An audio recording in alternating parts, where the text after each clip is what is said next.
Amados irmãos e irmãs, vocês que nos acompanham tanto pelo Facebook quanto pelo YouTube, Católicos em Dublin, nesta quinta-feira da segunda semana do Tempo Comum, dia 21 de janeiro, em que a Igreja celebra a memória da Virgem e Mártir Santa Inês, o Evangelho é tirado de São Marcos, capítulo 3, versículos de 7 a 12. Marcos 3, de 7 a 12.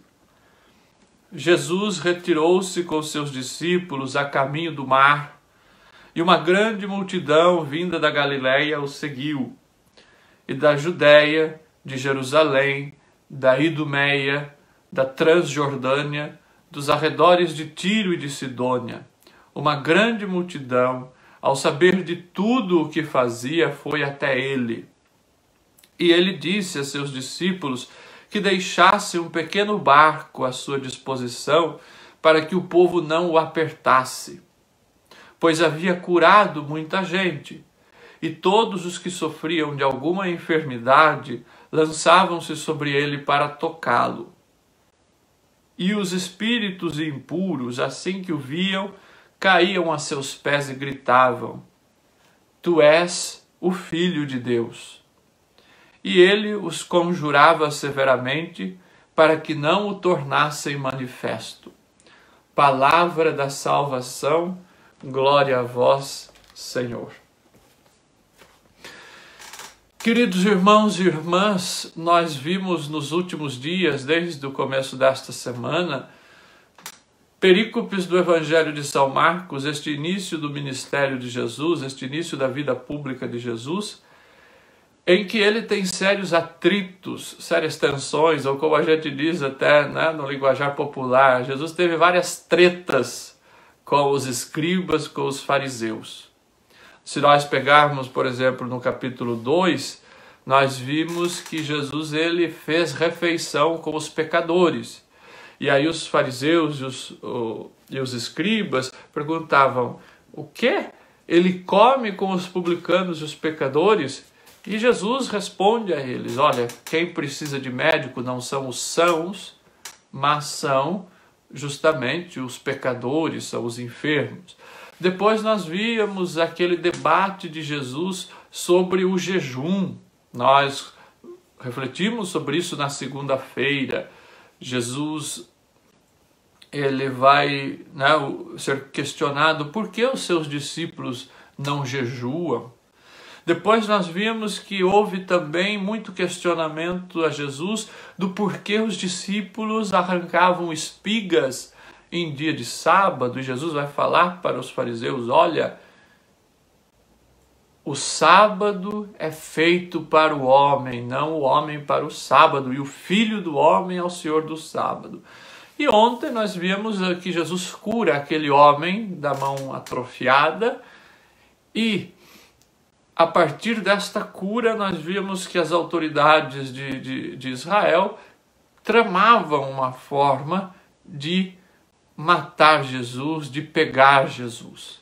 Então Jesus, a partir dessas tensões que ele tem com as autoridades, com os escribas e com os fariseus, que não abrem o coração, Jesus não fica insistindo. Isso também já é uma lição para nós. Nós não devemos insistir com quem não quer, com quem está fechado. Porque quem tem o coração fechado, nós precisamos rezar para que o coração amoleça, para que essas pessoas possam se abrir à graça de Deus. Mas com quem está fechado, com quem está com o coração ali endurecido, não tem muito o que discutir, Assim como a gente, quando a gente tem as nossas próprias convicções, não adianta que outro fique falando, que a gente não vai mudar.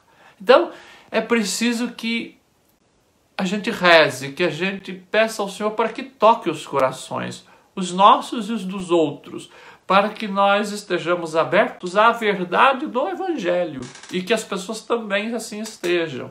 E não às nossas próprias vontades, às nossas próprias ideologias, mas que possamos estar abertos àquilo que o Senhor propõe.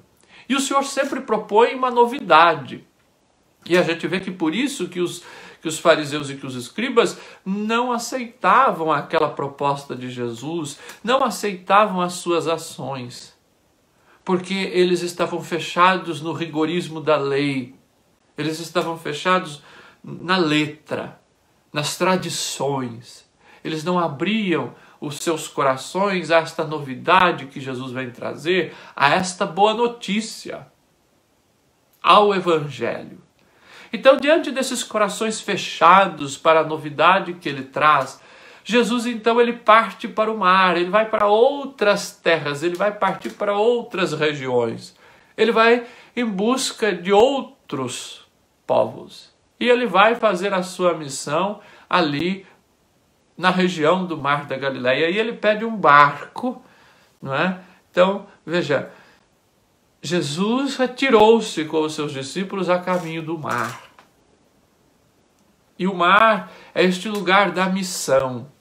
O mar é este lugar que nos leva para longe, né? Então Jesus se retira com os seus discípulos.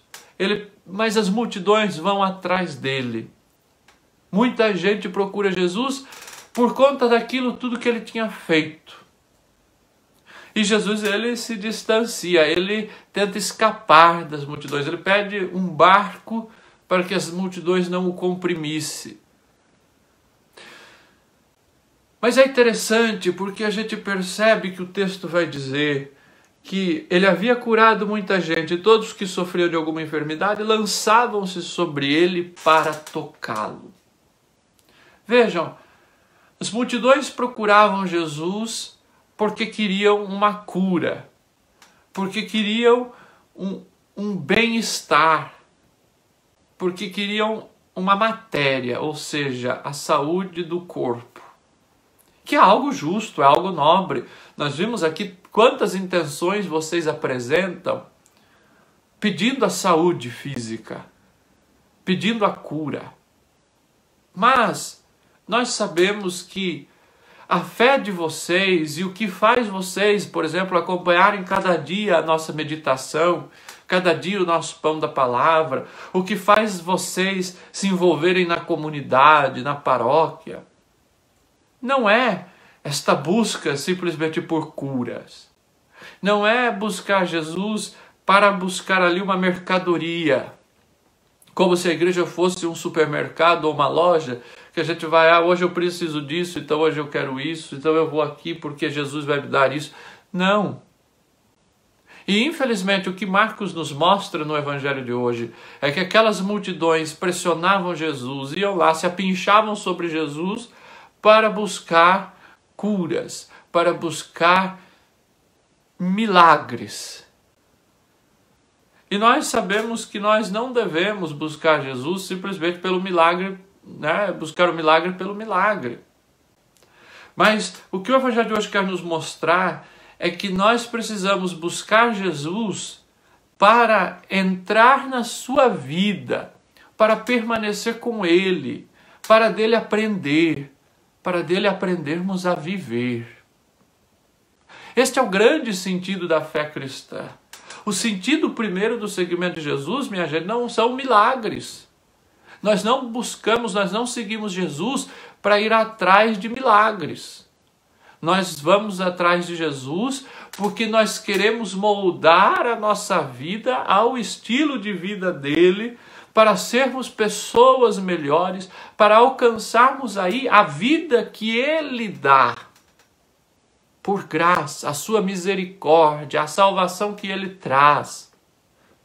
E não simplesmente uma cura aqui de um braço que está com dor, de uma costa que está dolorida, de um câncer. É lógico que isso é muito caro para todos nós e é caro para Deus também, porque Deus quer a vida do seu povo. Mas esse não deve ser o objetivo primeiro.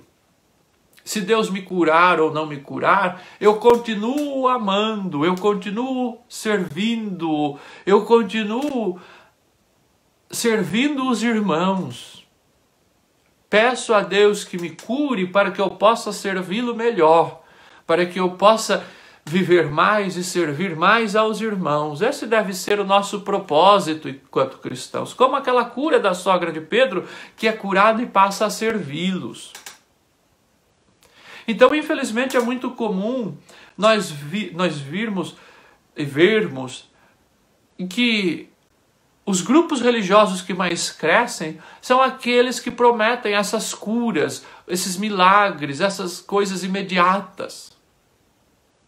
Nós estamos em um mundo que o tempo é tão importante, que o lucro é tão valorizado, que as conquistas são tão valorizadas, que o apego, o acúmulo é tão valorizado, que nós transportamos isso para a fé, para o âmbito religioso. E nós queremos um Deus também apenas que nos cure, apenas que nos libere coisas, apenas que nos encha de coisas, de matérias. E aí é aquilo que o Papa Francisco sempre nos alerta, o perigo do mundanismo espiritual. O que é o mundanismo espiritual? Às vezes a gente acha que mundanismo é a gente ouvir música secular, que ser mundano é a gente ir a uma festa, é a gente, enfim, conversar com pessoas que não são cristãs. A gente acha que isso é ser secular, isso é ser mundano. Não. O que o Papa Francisco nos alerta, o que o Evangelho nos mostra que é ser mundano, é quando a gente pega essas coisas que são valorizadas pelo mundo, como, por exemplo, o lucro, o ter vantagem, o ganhar coisas, o adquirir coisas, e transporta isso para o âmbito religioso. Isto é o mundanismo espiritual. Então, do mesmo jeito que o mundo prega o lucro lá fora, eu também busco Jesus querendo lucrar alguma coisa. Do mesmo modo que o mundo prega que o ter é importante, que o acumular é importante, que obter vantagem é importante. Então eu transporto isso para a religião e eu busco Jesus para ele me dar coisas. Tem religiões que pregam muito a teologia da prosperidade, que é totalmente contrária ao Evangelho.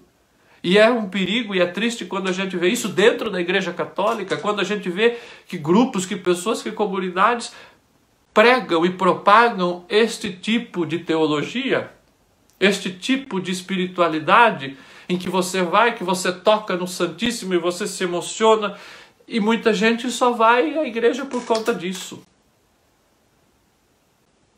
E aí escuta uma música bonita e chora. Tá, Jesus também chega nas emoções, nos afetos, é verdade, é verdade. Isso é bom, mas isso não pode ser o primeiro. Isso não pode ser o que nos motive em primeiro a ir diante do Senhor, a contemplar o Senhor, a buscar o Senhor. Eu preciso buscar o Senhor para aderir ao seu projeto. O reino de Deus é um projeto que Jesus vem implantar e que Jesus vem anunciar e que Jesus nos convida a aderir a este projeto, ao reino de Deus. Convertei-vos e crede no Evangelho. Nós vimos aqui no início, no primeiro capítulo de Marcos, semana passada. Convertei-vos e crede no Evangelho. E crede na boa notícia. Crede nesta novidade que nosso Senhor vem trazer. Mas é preciso conversão. Infelizmente, muita gente a igreja procura Deus sem ter esta vontade de mudar de vida, de mudar de pensamento, de mudar de mentalidade, de mudar as atitudes. E apenas busca o Senhor para se sentir bem. Eu gosto de ir naquela igreja, eu gosto de ir naquela missa, porque lá eu me sinto bem. Eu gosto de ir no grupo de oração, porque lá eu me sinto bem. Sim, é lógico que nós temos que nos sentir bem na presença de Deus, evidentemente. Se nós não nos sentimos bem na presença de Deus, falta alguma coisa. Mas para muita gente, se vai a uma missa e não se emociona, se vai a um momento de oração e não se emociona, e não sente um arrepio, a pessoa acha que aquilo não é válido. Minha gente, a graça de Deus, ela é derramada sobre nós, independente das nossas sensações, independente do que sentimos. A graça se dá independente de nós. Basta que nós nos abramos, basta que abramos o coração para seguir Jesus de verdade. Porque são nas pequenas coisas que nós vamos encontrando o Senhor. Mas é preciso que nós estejamos abertos para os sinais da misericórdia de Deus. Porque às vezes nós ficamos apenas esperando por coisas, por manifestações mirabolantes e extraordinárias do Senhor. E nós nos esquecemos que são nas pequenas coisas que o Senhor se manifesta. Quantos então, meus irmãos, estão dispostos a se de fato a aderir a Jesus e a se comprometer com a causa do reino de Deus, com o evangelho, com a boa notícia, com a justiça, com os pobres? É muito triste porque onde se fala de milagres, de curas, vai uma multidão. Mas onde se fala de justiça, de comprometimento com os pobres, com os injustiçados, aí se esvazia. Aí, não, porque ali a igreja é comunista, porque ali é isso, porque aquilo. Não, ali é evangelho. Ali é o reino de Deus. Ali é a mensagem do Cristo. Então nós queremos apenas muitas vezes, e é um risco, e nós precisamos olhar para cada um de nós e fazermos este exame de consciência. O que eu busco em Jesus? Para que eu busco Jesus? Qual o meu objetivo ao buscar o Senhor? O que é que me motiva a buscá-lo? E aí, a minha experiência de fé, a minha vida de fé, vai ter um outro sentido. Meus irmãos, o que Jesus quer fazer de nós, além de nos curar fisicamente, além de nos dar estas coisas que precisamos para a nossa vida no dia a dia, mas o principal que Ele quer fazer conosco é nos transformar por inteiros, é fazer de nós uma nova criatura. E para isso é preciso aderir ao seu projeto. É preciso se encantar pelo projeto de Jesus. Porque se nós não nos encantamos pelo projeto de Jesus, pela sua vida, pela sua história, nós não vamos ter esta disposição de aderir a Ele. Veja, porque conhecer Jesus na teoria, até o diabo conhece. Nós vimos aqui que os espíritos impuros, assim que o viam, caíam aos seus pés e gritavam: Tu és o Filho de Deus. Veja, até o diabo sabe quem é Jesus. Conhece Jesus na teoria. É uma afirmação perfeita. Ele é o Filho de Deus. Mas Jesus manda com que ele se cale e não se manifestasse aquilo, porque para Jesus não interessa o louvor da boca para fora, como até o diabo faz. Tu és o Filho de Deus. Mas a glória de Jesus só é verdadeira na cruz. E é por isso que ele manda que ninguém avise, que ninguém conte por enquanto quem ele é. Porque ainda não chegou o tempo dele se manifestar como Filho de Deus. E nós vamos ver no Evangelho de São Marcos quando é que Jesus verdadeiramente se manifesta e é reconhecido como Filho de Deus? No alto da cruz, quando ele expira e morre. E o centurião romano olha para ele, morto na cruz, e diz: verdadeiramente, este homem é o Filho de Deus. É aí que se dá a grande revelação de quem é Jesus. Meus irmãos, nós só podemos atestar a glória de Jesus verdadeiramente na cruz. É na cruz que de verdade nós encontramos e conhecemos quem é Jesus. Portanto, o nosso seguimento de Jesus só tem sentido se nós estivermos dispostos a ir com Ele até o fim, a aderir ao seu projeto, independente das perseguições, independente das dores. Porque a verdadeira glória de Jesus não está nos milagres que Ele faz, mas está no grande milagre que ele fez, na grande doação, na grande entrega da sua vida no alto do madeiro.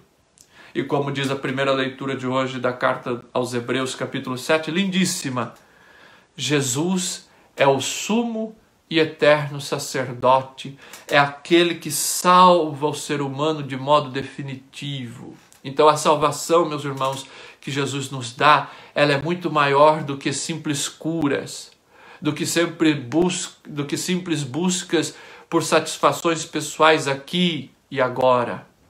Mas ele é o sumo sacerdote que entrega a sua própria vida e entrega para salvar o ser humano todo, na sua totalidade. Então é algo muito maior. Meus irmãos, busquemos o Senhor na grandeza do que Ele pode nos oferecer e não simplesmente nessas pequenas coisas, nessas quinquilharias que muitas vezes nós buscamos em Jesus. Que nós buscamos de fato aquele que se fez sacerdote, ao mesmo tempo sumo e eterno sacerdote, mas que ao mesmo tempo se fez vítima. Ele, o verdadeiro sacerdote, altar e cordeiro. Ele que era o santo, o puro, o imaculado, o inocente.